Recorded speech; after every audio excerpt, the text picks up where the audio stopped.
1962, the world was split into two, East and West. This marked the beginning of the era called the Cold War.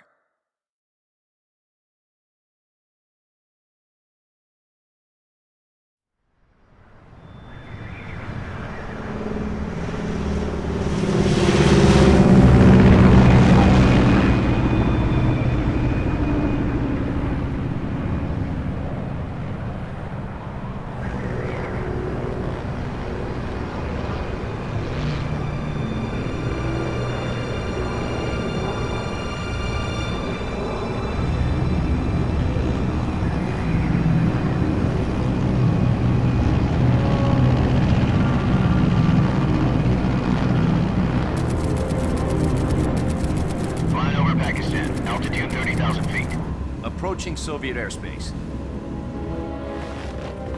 20 minutes to drop off. Commencing internal depressurization. Equipment check. Arm main parachute. All right. You ready to go? Drop zone still showing a high pressure mass.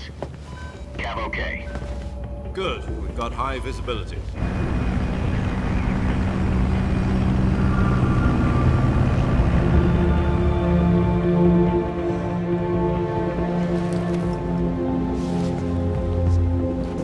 Put out that cigar. Connecting oxygen hose to interior connector. Put on your mask.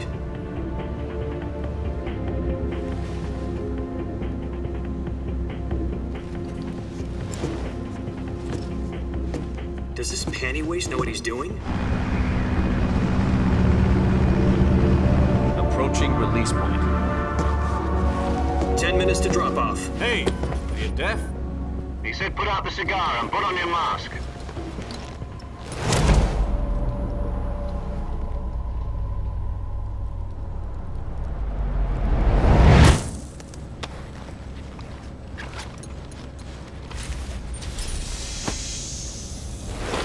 Depressurization complete. Checking oxygen supply. 6 minutes to drop off. Opening rear hatch.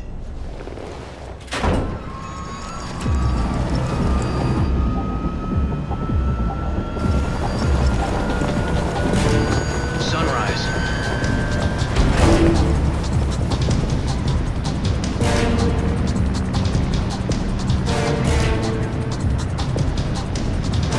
External temperature minus 46 degrees Celsius.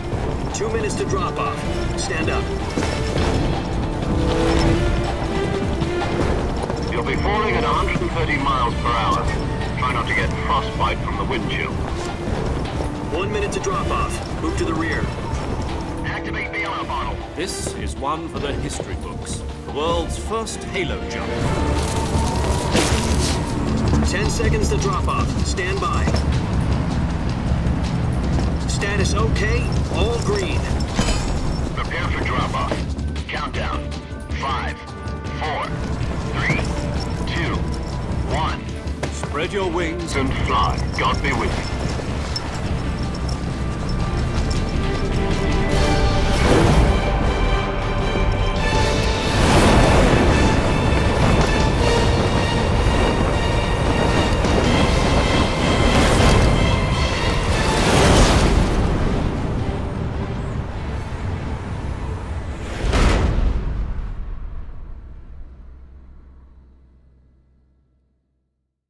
Jack, I've got some important news. The head of the CIA has finally given us the green light for the Virtuous mission. Virtual mission? No, the Virtuous mission. The future of our Fox unit depends on it. If it succeeds, we'll be officially organized into a unit. Virtuous mission? Sounds like some kind of initiation ritual. You know, don't get cocky. This isn't a training op. Right. So what exactly is this wonderful mission? Well, about 2 years ago, a certain Soviet scientist requested asylum in the West through one of our moles. His name is Nikolai Stepanovich Sokolov. He's head of the OKB-754 Design Bureau, one of the Soviets' top-secret weapon research facilities, and the East's foremost expert on weapons development. Sokolov? Isn't he that famous rocket scientist? The very same. On April the 12th, 1961, the Soviets achieved the first manned spaceflight in history. The Earth was blue, but there was no God. Well spoken. The rocket that carried Yuri Gagarin to orbit was the A-1, known as the Vostok rocket. Sokolov is said to be the man most responsible for the multi-engine cluster used in that rocket. After Gagarin's flight, Sokolov left rocket development to become the head of the newly established Design Bureau. From a lowly technician to head of a design bureau, that's quite a success story, so why do you want to defect? It seems he'd become afraid of his own creations. Afraid? Call it a crisis of conscience. And for that, he left his country and his family behind and went over the fence? Not exactly.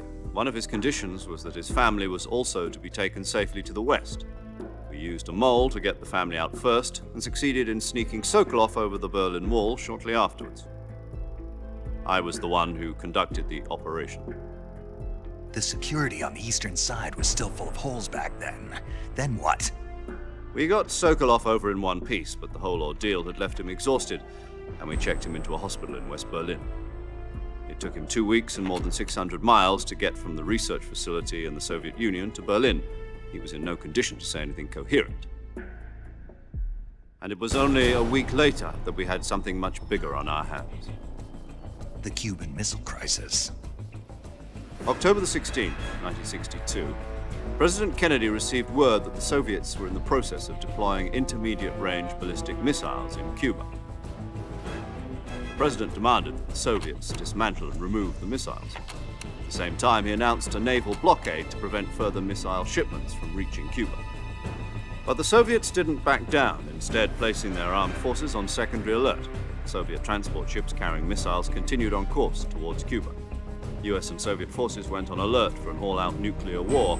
Frantic negotiations were conducted through the UN's Emergency Security Council and unofficial channels to end the hair-trigger standoff. Finally, on October the 28th, the Soviet Union agreed to remove its missiles from Cuba, and so the world avoided a nuclear holocaust. But in order to get the Soviets to pull their missiles out, we had to make a deal. You mean the one where the US agreed to remove its IRBMs from Turkey? No. The Jupiter IRBMs deployed in Turkey were obsolete, and we were going to get rid of them anyway. They had no strategic value whatsoever to either the US or the Russians. The Turkey deal was a ruse, a cover story that was fed to the other intelligence agencies around the world. So what did the Russians really want? Sokolov. They wanted us to return Sokolov. You mean the Soviets pulled out of Cuba just to get their hands on Sokolov? That's right. What the hell was he working on? At the time, we had no idea. We were running out of time. It was either give up Sokolov or risk full-scale nuclear war. In the end, we had no choice. President Kennedy gave in to Khrushchev's demand.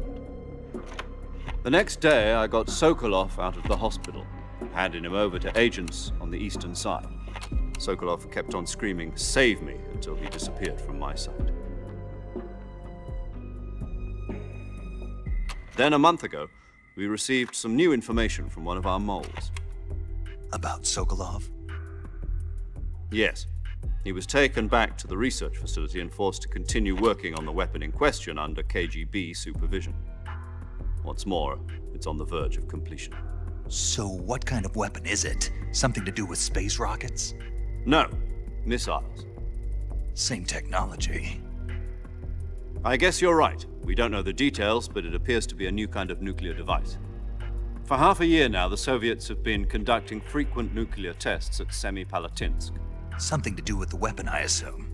We're talking about a secret weapon so big that Khrushchev was ready to pull out of Cuba to get it back. Is Sokolov still in the facility?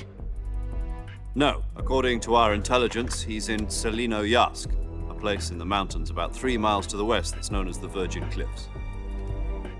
The Virgin Cliffs. Nice name for a virtuous mission. They moved him there just recently. Why? Apparently, they're conducting a field test of the weapon, but it's our best chance to get him back. This mission would never have been possible if he was still in the research facility. This is our last chance. Sokolov must have known that too when he contacted us.